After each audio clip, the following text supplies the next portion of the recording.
Bonjour à toutes et à tous et ravi de vous retrouver. On a dégagé beaucoup d'énergie positive ce matin et on va continuer d'en dégager avec Patrice Geoffron, qui est économiste. Bonjour.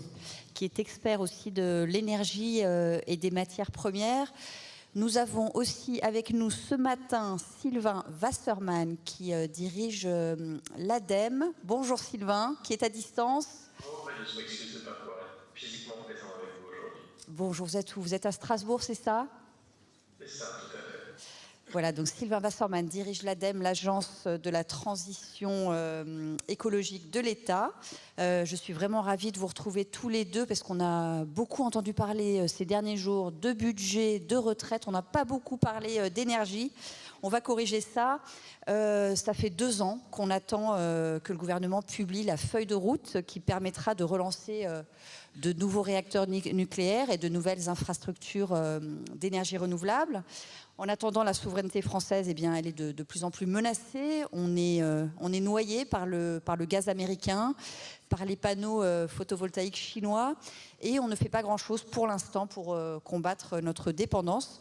Mais il y a des solutions, c'est pour ça qu'on vit une époque formidable et on va en parler tout au long de cette séquence.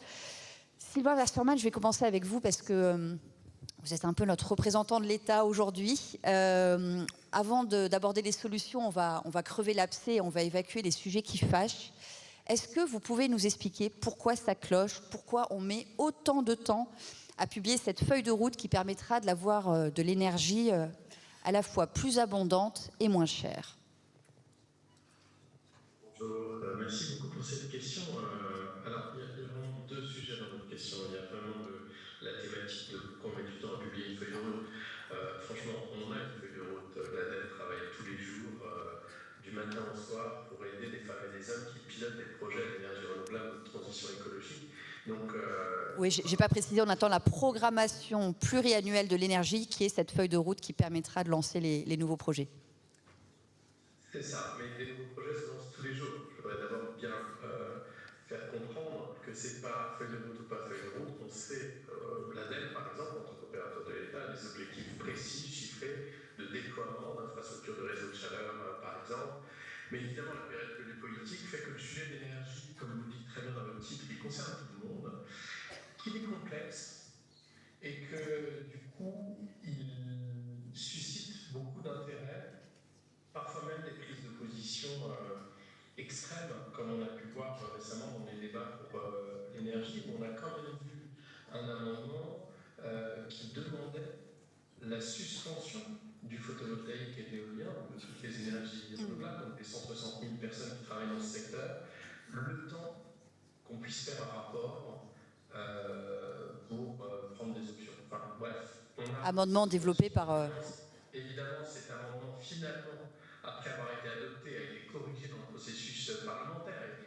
Et pour avoir été rapporteur du règlement de l'Assemblée nationale, je faisais confiance au Parlement pour retrouver de la sagesse par rapport à des amendements extrêmes comme cela. Mais vous avez raison, l'énergie concerne tout le monde. Et je ne sais pas si je peux en parler maintenant, mais franchement, il est temps de changer d'urgence notre regard sur la transition écologique et sur les énergies. Rappelons qu'aujourd'hui, 60% de nos énergies, ce sont des énergies fossiles. 60%. Et donc, ça a 2 conséquences. D'abord, une hémorragie financière. Vous savez, on parle souvent des intérêts de la dette. Les intérêts de la dette, c'est entre 50 et 60 milliards.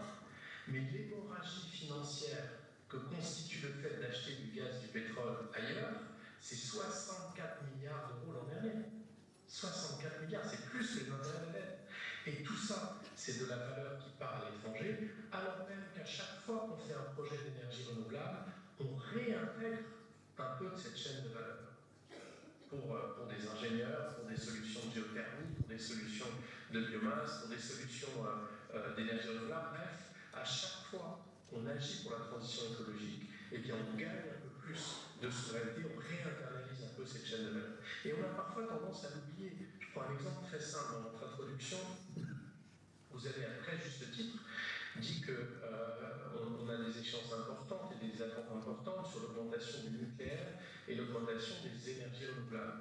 Effectivement, on a cette chance incroyable en France que l'électricité est totalement décarbonée à 97% grâce au nucléaire et grâce aux énergies renouvelables. Mais tout ça ne représente que 25% de notre mix énergétique.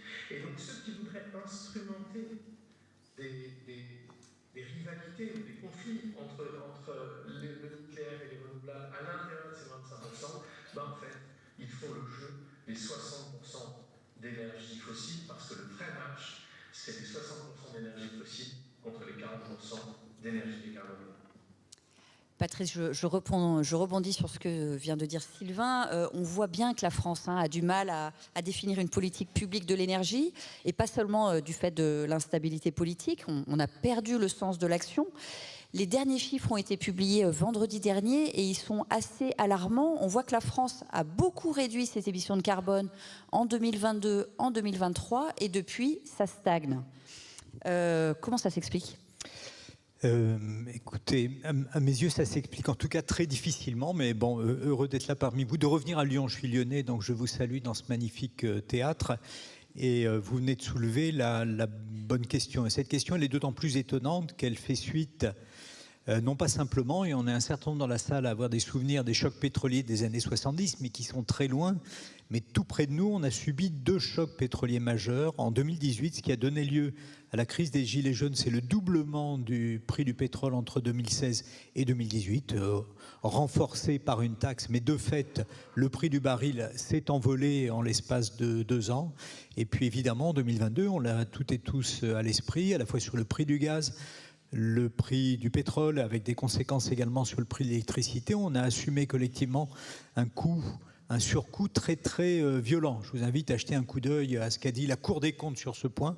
On peut élargir un peu la focale et également se souvenir que l'évaluation pour l'Europe entière du coût, donc le coût, ça s'est traduit en bouclier tarifaire, ce dont on a bénéficié assez largement nous Français à la maison. Donc pour déconnecter le prix sur les marchés qui était devenu fou, le prix du gaz il avait été multiplié par 10, le prix du pétrole par 2,5.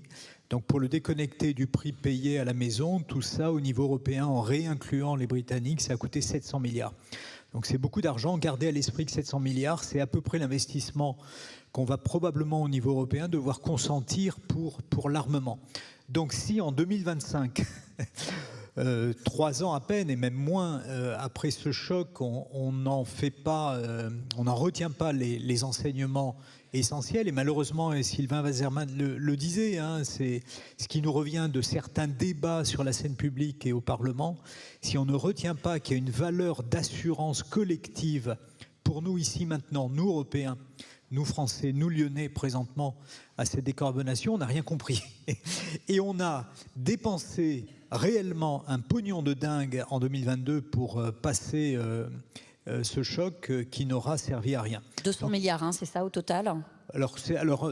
Non, c'est un peu moins de fait, mais de fait, il a fallu à nouveau mettre en œuvre le quoi qu'il en coûte, et le mettre en œuvre après la crise Covid, qui est une crise également dont l'intensité aurait pu être moindre si on avait été plus décarboné. Si on avait été plus décarboné, on aurait eu une meilleure qualité de l'air.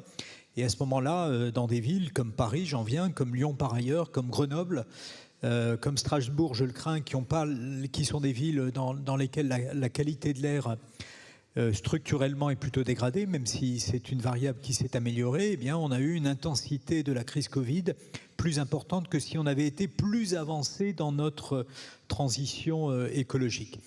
Et donc, c'est ce que nous ont appris, non pas les chocs du XXe siècle, mais encore une fois, ces chocs de ces toutes dernières années sur lesquels il faut qu'on se penche d'urgence, et se convaincre que réduire nos dépendances est absolument essentiel. Encore un chiffre ou deux, en écho à ce que disait Sylvain Waserman.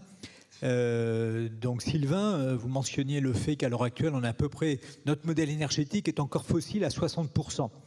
Contrairement à notre électricité qui est quasi totalement décarbonée. Au niveau européen, on est à 70%, au niveau mondial, on est à 80%. Donc on peut dire que la France est plus décarbonée qu'ailleurs, certes, mais chaque année, donc ça nous coûte à peu près 60 milliards, mais une année comme le choc de 2022, ça nous a coûté précisément 116 milliards. Donc c'est un choc de 2% du PIB d'une violence extrême avec un effet inflationniste en conséquence. Et il y a une partie des difficultés politiques dans lesquelles nous sommes à l'heure actuelle qui est la succession de ces chocs. Et donc réduire notre dépendance aux fossiles, c'est ce à quoi doit aboutir cette programmation des investissements si elle est rendue publique à un moment. Mais si on veut garder simplement un chiffre à l'esprit qui à mes yeux est essentiel, ça doit conduire aujourd'hui à passer de 60% de fossiles dans notre modèle énergétique à 30% en 2035. Il faut imaginer à la fois les économies qu'on pourra faire, mais également les chocs qu'on va s'éviter dans ces circonstances, parce que, et j'imagine qu'on sera conduit à en reparler, lorsque vous regardez la carte mondiale des pays qui sont susceptibles de nous fournir du pétrole et du gaz, sincèrement, il n'y a pas que des amis. On sait le bilan qu'on en a tiré du côté russe, du côté américain, on risque quand même de faire des expériences assez douloureuses.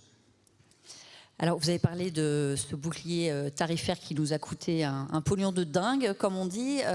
Aujourd'hui, il y a plutôt une volonté de réduire le coût de la transition écologique. Le gouvernement est en train de mettre la dernière main au projet de loi de finances. Et votre agence, Sylvain Wasserman, l'ADEME, est en partie menacée. Certains souhaitent réduire ses crédits. Certaines personnalités à droite souhaiteraient même supprimer l'agence, l'ADEME. Qu'est-ce que ça dit du climat actuel, sans mauvais jeu de mots? Est-ce que ça veut dire qu'on est en train de renoncer partiellement à nos objectifs climatiques? Alors, je n'adhère pas du tout à la présentation que vous avez faite de la question. Ah bah allez-y, défendez, allez-y. Je vais l'expliquer. Jamais l'État n'a investi autant d'argent dans la transition écologique et dans la décarbonation de l'industrie. Pourquoi? Ce que disait Patrice est tout à fait vrai. En réalité, notre actif économique, nos entreprises sont fragiles. Elles sont vulnérables aux énergies fossiles. Il y a un très bon rapport du Shift Project récemment qui montre que ce taux de vulnérabilité est chiffré à 72%. Ça veut dire quoi? Ça veut dire que si le contexte géopolitique et les amis qui ne nous veulent pas que du bien, comme le disait très justement Patrice, décident de multiplier le prix du gaz par 10, comme c'était le cas en 2022, eh bien notre économie est à genoux. Il y a des chefs d'entreprise en 2022 qui disaient si ça dure 3 mois, je ferme en fait. Je ferme, je mets la clé sous la porte. Donc cette vulnérabilité, c'est l'urgence économique de reprendre de la souveraineté, de sortir de cette vulnérabilité. C'est l'urgence économique qui rejoint l'urgence écologique. Et donc quand on investit dans la décarbonation d'une entreprise, d'abord, personne n'oblige à le faire, c'est l'entreprise qui le choisit. Et pourquoi les femmes et les hommes aujourd'hui qui dirigent les entreprises veulent sortir des énergies fossiles? Pour deux raisons. D'abord, pour beaucoup de raisons, mais en particulier, d'abord parce que beaucoup des clients l'exigent, et beaucoup d'exemples d'un Tour de France en ce moment du monde économique. On était encore à Dijon, il y avait 180 entreprises qui sont venues nous voir. Eh bien, ils décident de sortir de cette dépendance aux fossiles parce qu'elles menacent leur équilibre économique plus que jamais. Et d'ailleurs, personne ne sait non plus combien ça coûtera de produire une tonne de carbone dans 5 ans. Donc j'ai été dirigeant d'entreprise, j'ai présenté des matrices de risque à mes actionnaires. Aujourd'hui, quand un dirigeant présente une matrice de risque à ses actionnaires, il y a un facteur de vulnérabilité très fort sur les énergies fossiles, les énergies carbonées, et donc il doit en sortir. Donc je voudrais vraiment insister sur ça. C'est pas pour faire plaisir au climat de 2050 uniquement qu'on décarbone, c'est aussi parce qu'il y a une urgence économique et une trop grande vulnérabilité aujourd'hui. Et ça apporte un autre regard sur les choses. On parlait de l'engagement de l'État. En 2025, pour parler de quelques chiffres, on a le programme France 2030. L'an dernier, on a mobilisé 2,5 milliards d'euros, l'État, au travers de l'ADEME, pour les entreprises qui se décarbonent. Eh bien, le gouvernement précédent, là, tout récemment, le ministre était M. Ferracci, a rajouté 1 milliard d'euros pour la décarbonation des entreprises, en plus des budgets déjà existants, et 1 milliard d'euros pour l'hydrogène. Ce qui fait que factuellement, jamais l'État n'a été aussi puissant dans son investissement aux côtés des entreprises pour leur décarbonation.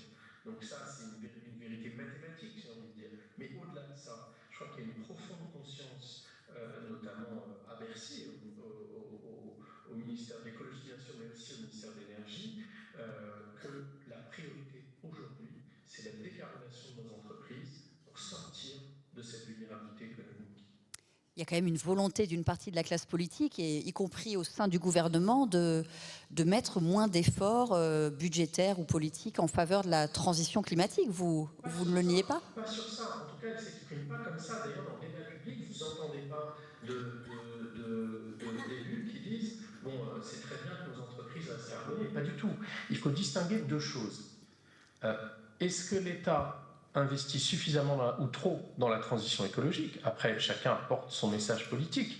Mais enfin, la décarbonation des industries par notamment les politiques publiques en place, elle est, comme je le disais, extrêmement puissante en termes de montant et d'investissement.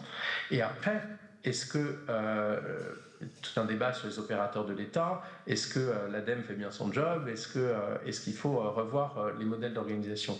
Mais distinguons bien les choses. Il y a deux questions. Et à la question qui consiste à dire est-ce que l'État met trop d'argent dans la transition écologique, bien sûr, chaque élu porte sa vision et ces visions peuvent être différentes. Mais n'occultons pas la réalité. Encore une fois, jamais la puissance publique, au sens large, n'a mis autant de moyens dans la décarbonation de l'industrie notamment. Merci. Patrice, l'énergie la moins chère finalement, c'est celle qu'on ne consomme pas, donc on peut inciter les Français à moins consommer, mais on peut aussi avoir une énergie qui soit plus efficace.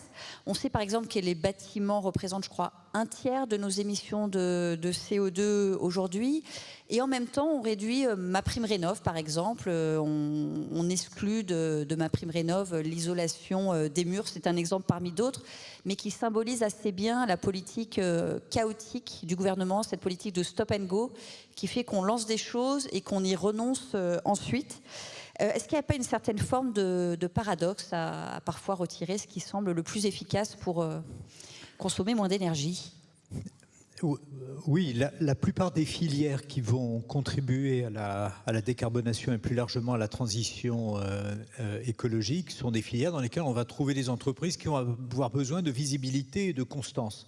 Si on regarde la question du bâtiment, il est intéressant d'avoir à l'esprit que le mouvement, une accélération a été impulsée il y a quasi une quinzaine d'années sous François Hollande au moment de la conférence environnementale de septembre 2012 de mémoire, et où l'objectif c'était de multiplier d'un facteur 2,5 les rénovations durant cette mandature.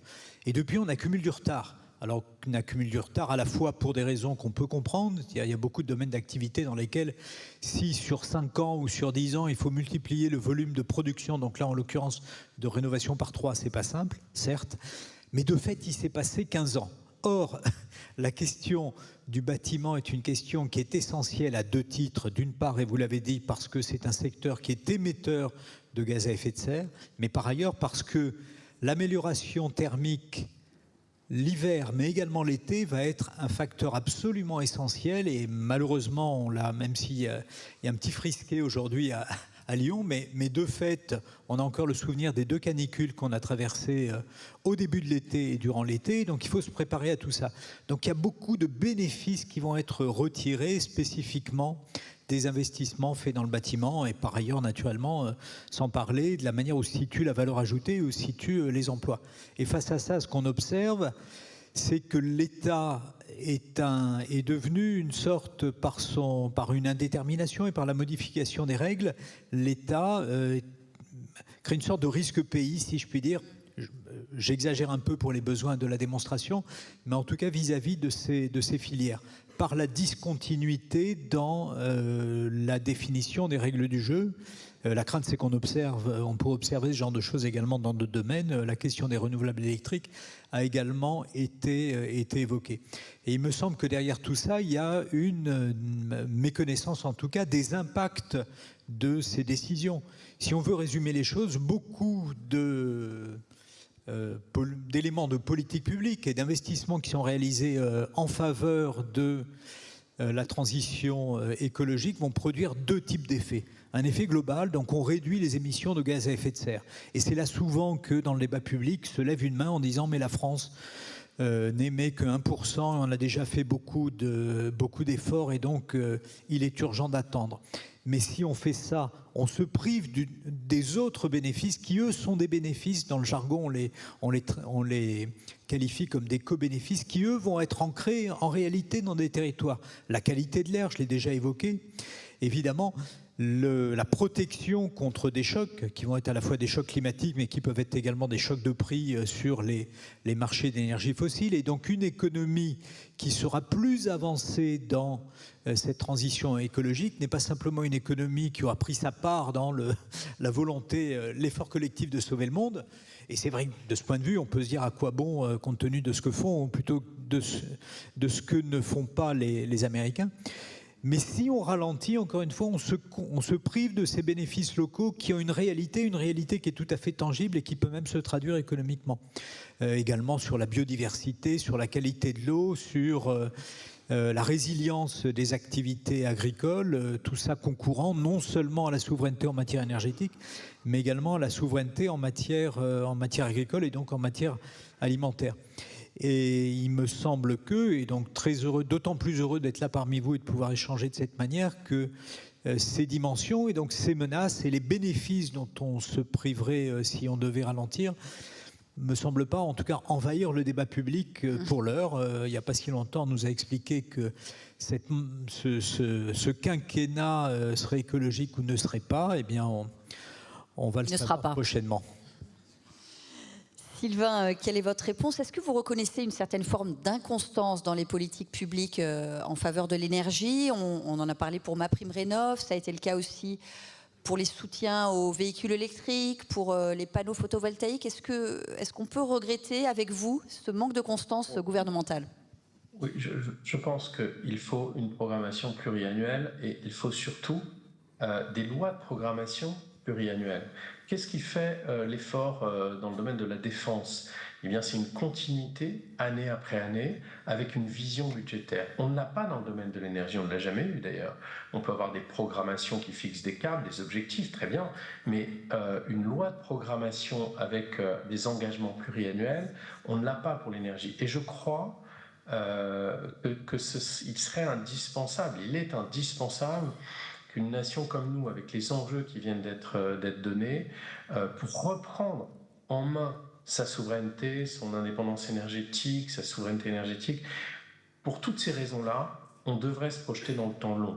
Et se projeter dans le temps long, c'est aussi avoir une visibilité. Et je vous rejoins, quand on a une phase d'instabilité politique, quand le vote d'une PPE crispe et peut créer des débats sur des majorités faibles au sens arithmétique du terme, et donc qui ne peuvent pas porter une vision large et partagée, eh bien je crois qu'en réalité, nous ne ferons pas l'économie d'une programmation pluriannuelle si nous voulons atteindre nos objectifs, qui soit l'objet du plus large consensus possible, parce que les stop and go effectivement sont problématiques. Et vous savez, j'ai échangé avec un investisseur qui me disait, si dans la nuit, votre Assemblée nationale est capable de voter un amendement qui arrête tous les investissements de photovoltaïque et d'éolien, pourquoi est-ce que je viendrais investir dans votre pays sur ces domaines-là, alors qu'en un trait de crayon, ça pourrait être balayé? Alors évidemment, c'est une vision un peu extrême des choses, mais on le sait. Ce qui est nécessaire aujourd'hui, c'est une certaine visibilité et une certaine stabilité. Mais si vous permettez, le sujet de l'énergie, j'aime beaucoup votre titre en fait, il concerne tout le monde, mais pourquoi la transition écologique crée autant de débats? Je pense, si vous me permettez cette petite explication, il y a plusieurs types de changements dans ma vie personnelle, la vie personnelle de chacun d'entre nous, qu'exige la transition écologique si on veut la réussir. Et 4 types de changements qui chacun percute, interroge le pacte social, c'est-à-dire le rapport entre l'individu. On vous a perdu. Alors, on vous laisse quelques... Ça y est, on vous retrouve. Oui, pardon. Je suis désolé. Je disais, il y a plusieurs types de changements qui percutent le pacte social. Et en réalité, le premier, c'est ce qui relève de l'investissement. J'achète une voiture électrique, je change ma chaudière au gaz, il y a des subventions, mais ça interroge la solidarité. Jusqu'où on devrait payer pour le logement de quelqu'un qui n'en a pas les moyens pour sa rénovation thermique? Jusqu'où on doit payer pour une entreprise avec nos impôts qui se décarbone? Donc ça interroge le pacte social. Ça l'interroge aussi sur les changements qui relèvent du renoncement. Quelqu'un qui adore la viande et qui en mange moins parce qu'il a compris que ça peut être un problème, ou qui a décidé que les week-ends au Maroc pour 4 jours, c'est peut-être pas très raisonnable en avion. Donc il a un renoncement. Et là, c'est plus l'engagement citoyen qui en appelle. Et le dernier, le plus important, c'est l'acceptabilité. Quand on change une réglementation, évidemment, on arrive à des sujets d'acceptabilité dans les deux sens. Si on prend, et je finis là-dessus, les zones à faible émission qui ont fait beaucoup de débats, eh bien, en fait, c'était un conflit de liberté entre la personne qui dit moi, pourquoi on m'interdirait d'aller au centre-ville avec ma voiture? Certes, c'est une voiture polluante au diesel, mais pourquoi on m'interdirait ma liberté de circuler? Contre la liberté du papa qui promène son gamin dans la poussette, qui traverse les passages cloutés à hauteur des pots d'échappement du diesel, du gars qui se sent libre de venir jusqu'au centre-ville, et qui lui va dire pourquoi mon enfant n'aurait pas le droit de respirer un air pur. Et donc ce sujet percute le pacte social et l'interrogation de l'individu au collectif. Et c'est, je crois, pour ça, je pourrais trouver d'autres exemples, mais c'est pour ça que la transition écologique et les changements que ça apporte au niveau individuel de chacun, et chacun doit se positionner par rapport à ces changements, eh bien tout ça fait que le pacte social est interrogé, le rapport de l'individu au collectif est interrogé, et donc il est normal d'avoir des phases de débat, d'avoir des phases de crispation. Il faut accepter ça, parce que dans la transition écologique, il y a des gagnants et des perdants, il y a des changements nécessaires, il ne faut pas se voiler la face. La transition écologique, c'est pas imaginer un monde idéal, c'est partir de notre situation actuelle pour permettre de gagner en un monde plus souverain, évidemment plus respectueux des enjeux planétaires et des limites planétaires, mais je crois que ça interroge chacune et chacun d'entre nous. Alors, le rôle de l'ADEME, c'est justement de conseiller les entreprises et les collectivités locales pour accélérer leur transition énergétique. C'est quoi les solutions qui marchent aujourd'hui pour à la fois baisser notre consommation de CO2 et augmenter, ou en tout cas maintenir le pouvoir d'achat des Français? Qu'est-ce qui marche le mieux dans ce que vous proposez? Ce qui est la plus emblématique, c'est la chaleur thermique, c'est-à-dire les réseaux de chaleur. Vous savez qu'il y a beaucoup de maires, d'élus qui pilotent des solutions de réseaux de chaleur. Tout ça ne peut pas réussir sans l'aide de l'État, sans l'intervention financière de l'État pour garantir l'équilibre économique au départ. Donc il y a 800 millions d'euros par an qui sont investis par l'État aux côtés des collectivités. Pourquoi ça marche? Pour une raison simple. D'abord, c'est des énergies renouvelables, donc ça remplace du gaz. Donc ça diminue un peu des 64 milliards d'importations dont je parlais tout à l'heure à chaque fois. Précisément, c'est 2,5 milliards d'euros qui sont économisés chaque année grâce aux solutions de réseau de chaleur qui ont été faites depuis une dizaine d'années. Donc on dépense 800 millions et on retrouve 2,5 milliards, c'est totalement rentable finalement. 800 millions par an, au total depuis 15 ans, c'est 5 milliards d'euros en 15 ans, et ces 5 milliards d'euros cumulés permettent d'économiser 2,5 milliards par an, donc de déficit de la balance commerciale en moins. Vous voyez? Donc effectivement, ça marche très bien. C'est des solutions de géothermie, c'est des solutions de récupération de chaleur fatale, c'est des solutions de biomasse aussi, même si il faut être très vigilant sur les enjeux de qualité de l'air, de solaire thermique, bref, un panel de solutions qui permettent de décarboner. Mais ce que ça fait surtout, et j'en reviens au premier point qui était évoqué au cours de cette table ronde, c'est que tous les élus raccordent les logements sociaux et ce faisant, protège encore une fois les plus vulnérables des variations incontrôlables des prix du gaz de Trump et de Poutine, et donc permettre d'avoir des énergies dont le coût est prévisible, stable, et de les protéger par rapport à ces variations incontrôlables. Et on en revient au point de vulnérabilité dont on parlait tout à l'heure. Ça ne concerne pas uniquement l'actif économique, ça concerne aussi les personnes qui, par exemple, dans les logements, chez les bailleurs sociaux, ont besoin d'avoir des charges sous contrôle et d'éviter ces envolées. Tout le monde a compris en 2022 que l'État n'a plus 20 milliards, c'est à peu près 20 milliards le coût du bouclier. L'État n'a pas 20 milliards à mettre à chaque fois que le prix du gaz s'envolera. Donc, passer nos logements sociaux, nos centres-villes, nos entreprises, nos centres urbains sur des solutions de chaleur renouvelable, ben, ça a ce double effet de co-bénéfice dont parlait Patrice tout à l'heure. Patrice, vous voulez réagir? Oui. Bon, quelques chiffres additionnels. Et donc, l'effet de levier des réseaux de chaleur, il est très, très puissant. C'est intéressant de creuser un peu, si je puis dire, parce que le débat s'est quand même extraordinairement concentré sur les modalités, le rythme de déploiement des énergies électriques renouvelables, alors que ça n'est pas l'intégralité du débat qui nous réunit. Et la question des réseaux de chaleur, de ce point de vue, elle est extrêmement intéressante. Alors, Sylvain l'a dit, 2,1, on met 800 millions, ça génère de différentes manières un effet de 2,5 milliards. Et par ailleurs, il y a un effet fiscal direct qui fait que Bercy retrouve son compte directement, je crois à peu près 900 à 1000 milliards, donc c'est de fait une bonne affaire. Mais par ailleurs, si on entre un peu, désolé, je suis prof d'économie, donc j'adore les chiffres qui se terminent par des euros, mais il me semble que ça nous concerne toutes et tous. Une étude tout récemment est parue, une étude d'Airparif, mais les conclusions peuvent également être étendues à Lyon et à Rhône-Alpes. Dans l'état actuel des choses, en Île-de-France, le coût annuel par francilienne et francilien de la pollution de l'air, alors que l'air s'est considérablement amélioré d'ores et déjà, c'est 2200 € et 2700 € par Parisien et Parisienne. Alors c'est des effets sur le système de santé, mais également sur les bâtiments et de différentes manières. Donc ce qu'on va gagner, c'est à la fois ce qu'évoquait Sylvain, un retour sur investissement monétarisé parce que des filières se développent et de la valeur ajoutée, des emplois et de la fiscalité, des choses qui sont tout à fait palpables.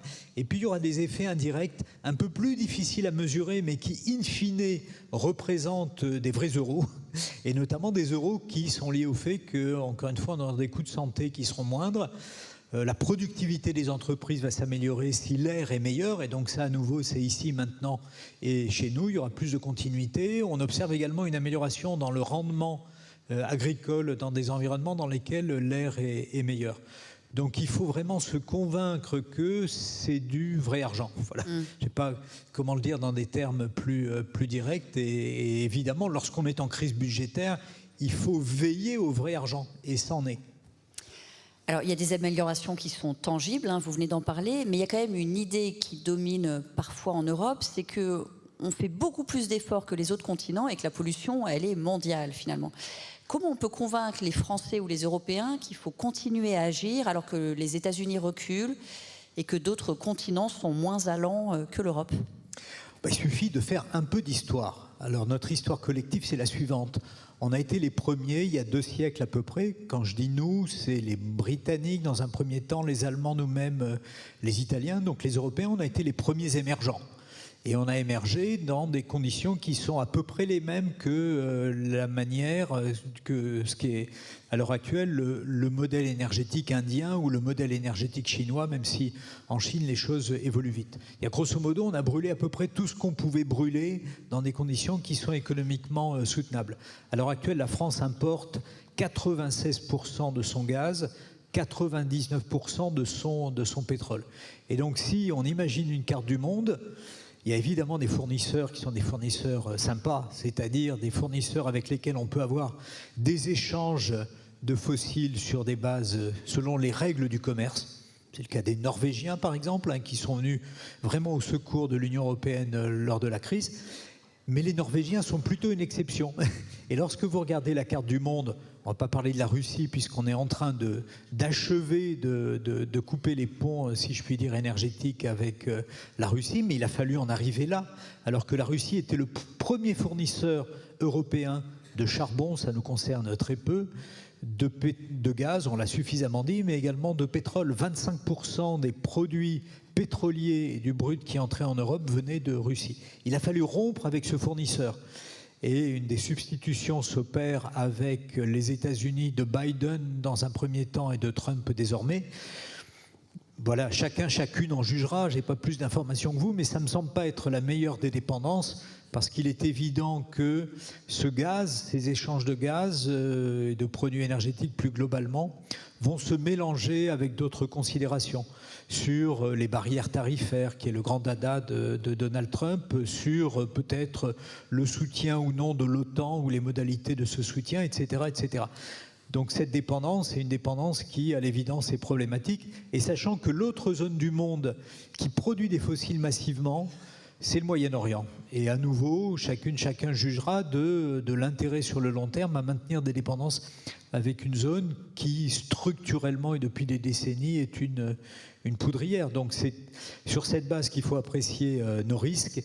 Et c'est au regard de la protection par rapport à ces menaces et à ces chocs. Encore une fois, si tout le monde était aussi sympa que les Norvégiens, je serais un peu moins vibrant dans mon plaidoyer. Mais ça n'est pas le cas. Il suffit de faire de l'histoire et de la géographie pour se rendre compte que, allez, je vais le dire avec mes mots, mais très brutalement, un bon mètre cube de gaz, c'est un mètre cube de gaz qu'on n'importe pas. Un bon baril de pétrole, idem. Et le fait que le baril de pétrole aujourd'hui flirte quelque part aux alentours de $60 et peut-être soit conduit à baisser, pour nous, alors évidemment, il y a ce qu'on appelle économiquement un effet d'aubaine. Il vaut mieux que ça coûte 50 que 100, mais ça dépend de ce qu'on va faire de la différence.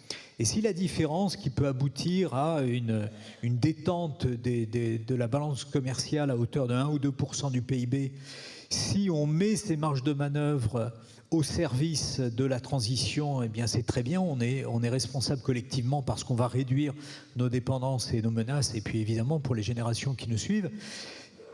Mais si on considère que c'est une pause dans un monde instable et qu'on peut lever le pied sur nos efforts, à ce moment-là, on se condamne à revivre dans les années à venir ce qu'on a vécu derrière nous. Parce que qui peut bien aujourd'hui prendre le pari que, si vous regardez le prix du pétrole, il est fractal depuis l'an 2000.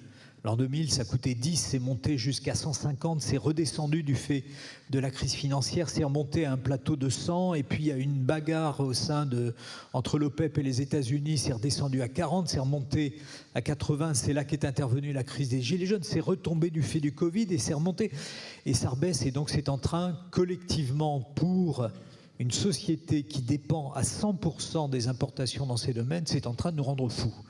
Et ça apporte du stress à notre société, de la discontinuité notamment dans les politiques publiques. Donc faisons le retour d'expérience, notamment de la grande crise de 2022, pour nous mettre en sécurité. Pour être en sécurité, il faut passer de 60% de fossiles dans notre modèle énergétique à 30% en 2035. On ne sera pas au bout du bout ce faisant. Alors vous l'avez dit, nous dépendons trop des hydrocarbures. Sylvain veut surenchérir. Sylvain, vous voulez réagir? Pardon, si je peux me permettre, parce Bien que sûr. ce qu'a dit Patrice est vraiment absolument fondamental. Pourquoi est-ce qu'on serait les seuls d'abord à agir sur la transition écologique? C'est une vue de l'esprit totalement fausse. D'abord, un petit calcul mathématique, peut-être qu'on n'est qu'1% des émissions, mais on n'est qu'1% de la population mondiale. Donc globalement, on a la même part à faire que tout le reste de la planète en moyenne. Mais plus fondamentalement, je crois qu'aujourd'hui, si on résout la transition écologique à une thématique d'altruisme totalement gratuit, alors évidemment, on va se fracasser sur un débat public qui va opposer la fin du mois à la fin du monde. Mais c'est pas du tout le sujet, et Patrice le dit très bien. Bien sûr, les femmes et les hommes qui travaillent à l'ADEME travaillent tous les jours avec la cause de la transition écologique, de la réduction des effets de serre, de la sobriété, de l'efficacité énergétique à l'esprit. Mais en faisant ça, on réduit cette vulnérabilité et on se protège soi-même. En d'autres termes, en prenant le chemin de la transition écologique, on protège nos entreprises et donc nos emplois, on protège notre pouvoir d'achat, on protège notre santé, c'était très bien dit notamment sur les sujets de qualité de l'air. Donc je crois que à ceux qui diraient tout ça est ridicule, on est les seuls à se préoccuper comme si c'était un luxe de penser transition écologique, non. C'est une urgence immédiate, une urgence écologique certes, mais une urgence économique et une urgence pour notre société. Et je crois que tout le problème vient du fait, et c'était parfaitement expliqué précédemment, que en réalité, on ne mesure pas le coût complet de nos actions. quand une entreprise pollue, le modèle évolue bien sûr, mais l'idée est de plus en plus que le coût de la pollution soit assumé par l'origine de la pollution. Et aujourd'hui, on n'assume pas les coûts complets des actes qu'on peut faire quand on dégrade la qualité de l'air, quand on dégrade la qualité de l'eau, quand on a une action problématique au regard de l'environnement. Donc voilà, moi je pense que le discours, et votre table ronde et vos propos le montrent bien, le discours, il faut qu'on sorte de cette illusion que la transition écologique ne serait que un sujet altruiste pour la planète de 2050. C'est aussi une exigence, une urgence pour notre société d'aujourd'hui et pour réduire la vulnérabilité dont on a tant parlé. On parle d'une vulnérabilité donc à l'égard des États-Unis, de la Russie, du Moyen-Orient qui nous fournissent des hydrocarbures. Sur les énergies renouvelables, notre vulnérabilité existe aussi, notamment à l'égard de la Chine, qui fournit la plupart des terres rares pour alimenter nos batteries. Est-ce que finalement on ne va pas passer d'une dépendance concernant les hydrocarbures à une dépendance à la Chine qui serait tout aussi grave ? Je m'adresse à tous les deux. Un véritable enjeu, c'est évidemment un véritable enjeu. Et c'est pour ça d'ailleurs que l'Europe a lancé un règlement sur les matériaux critiques pour pouvoir reprendre notamment des capacités d'extraction minière en Europe. On a par exemple ici en Alsace des projets sur le lithium qui sont majeurs, qui peuvent représenter des quantités très significatives de lithium. Tout ça, il y a 10 ans, personne ne se disait qu'on irait chercher du lithium ou des métaux rares. Aujourd'hui, évidemment, il y a deux priorités. Le recyclage qui ne suffira pas, mais qui peut peut-être absorber 30-40% de ces enjeux-là. Et puis l'extraction, parce qu'il y avait quand même une certaine hypocrisie à dire toutes les extractions, on va les faire par d'autres qui vont en gérer les conséquences et puis nous, on sera tranquille ici. Non, je crois qu'il faut assumer le fait qu'une activité minière, une activité de recherche de métaux rares, de recherche de lithium par exemple, où on a beaucoup de métaux rares, mais il faut assumer le fait que là aussi, on réinternalise une partie de la chaîne de valeur. Après, tout est question d'équilibre. On n'est pas tout seul sur une île, on est dans une économie mondiale, et donc il faut partager le risque. Aujourd'hui, le risque de dépendance, il est beaucoup plus fort sur les énergies fossiles aujourd'hui, et instantané, puisqu'une multiplication par 10 des prix, évidemment, a une répercussion instantanée. Quand vous mettez en place un panneau solaire, bien sûr, vous êtes dépendant au moment où vous l'achetez, de la Chine. Après, il peut produire pendant 10 ans, 15 ans, en toute autonomie, en quelque sorte. Donc, vous voyez, il ne faut pas confondre du flux instantané qui peut être percuté par une variation des prix, et puis, évidemment, une tension sur les marchés qui peut freiner une augmentation des capacités. C'est un petit peu différent dans la philosophie, mais vous avez raison, il faut être très vigilant à cette dépendance aussi. La première urgence, c'est d'équilibrer tout ça pour être le moins... Vous savez, j'ai travaillé dans l'énergie, on dit toujours la meilleure solution, c'est quand même un mix. Aujourd'hui, ce mix est beaucoup trop en faveur des énergies fossiles. Il faut sortir de ça et donc déployer plus d'énergie renouvelable et de nucléaire. Patrice, votre point de vue ? Oui, l'élément en commun, si on considère d'un côté les énergies fossiles et puis par ailleurs tous les minerais critiques bizarres de la transition, c'est que on n'en a pas en Europe massivement dans notre sous-sol et que par ailleurs dans la manière dont on s'est projeté dans l'avenir, on a considéré un peu trop rapidement, et il faut évidemment avoir un débat public, que tout notre passé minier est dans le passé. Voilà. Et donc, alors qu'on a des ressources, évidemment, alors qui ne seront pas suffisantes pour imaginer d'avoir une autonomie, mais qui doivent concourir à un équilibre, parce qu'il ne faut surtout pas imaginer qu'en passant des fossiles à un monde de technologies qui vont permettre la décarbonation, on va passer de l'enfer au paradis. Hein. Ça va être à l'évidence plus compliqué. Mais avec un élément en venant à l'appui de ce qu'a dit Sylvain en parlant de flux, aujourd'hui, par obligation, nous avons 3 mois de stock pétrolier. Et donc, si le pétrole n'arrive plus, et à nouveau, dans ce monde très étrange, on ne peut pas considérer qu'il va arriver quelles que soient les circonstances, et puis surtout qu'il va arriver en toutes circonstances, à bon port et au bon prix. Eh bien, au bout de 3 mois, on arrive au bout de ce stock. Pour le gaz, c'est à peu près cet ordre de grandeur. Bruxelles détermine des objectifs communs de telle manière à passer l'hiver. On considère que là, à l'abord du prochain hiver, on devrait s'en sortir. Mais cette tension est une tension absolument constante. Si les terres rares n'arrivent plus, si les panneaux photovoltaïques n'arrivent plus, si le lithium n'arrive plus, l'économie ne s'arrête pas. L'économie ne s'arrête pas du jour au lendemain. Et c'est important, notamment pour des raisons industrielles. Sylvain parlait tout à l'heure, au tout début de notre conversation, des tensions sur l'industrie liées au choc de prix. Il se trouve que j'ai eu des discussions dans le cadre d'une conférence avec l'équipe de Duralex. Donc Duralex, vous savez, les verres auxquels on est très attaché, ceux de la cantine, voilà, donc c'est une entreprise patrimoniale. Mais j'ai eu cette discussion à l'automne 2022, au moment où Duralex a fermé certains de ses fours.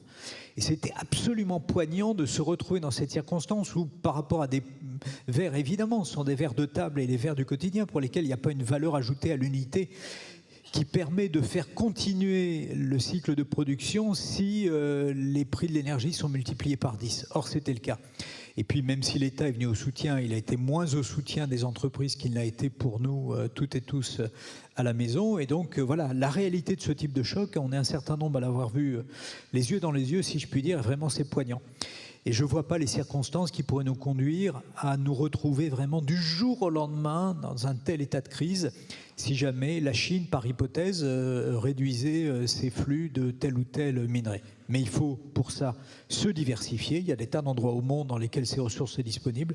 Extraire de notre sous-sol ce qu'on peut extraire, recycler ce qu'on peut recycler, ça ne suffira pas en tant que tel. Et puis évidemment, le terme a été insuffisamment prononcé, pas par moi, Sylvain l'a évoqué. Il faut faire également des efforts de sobriété. La sobriété, par exemple, c'est, même si ce genre de machin-là n'est pas produit en France, mais vous comprenez l'idée, c'est l'utiliser 1 an ou 2 de plus. Ça fait partie des efforts de sobriété. Ça réduit les tensions, naturellement, sur les approvisionnements. Donc, c'est le monde dans lequel nous vivons désormais. Bien, merci à tous les deux. On voit qu'il y a un chemin pour sauver l'énergie et le climat mondial. Je vais rappeler Étienne Klein sur scène pour conclure cette séquence.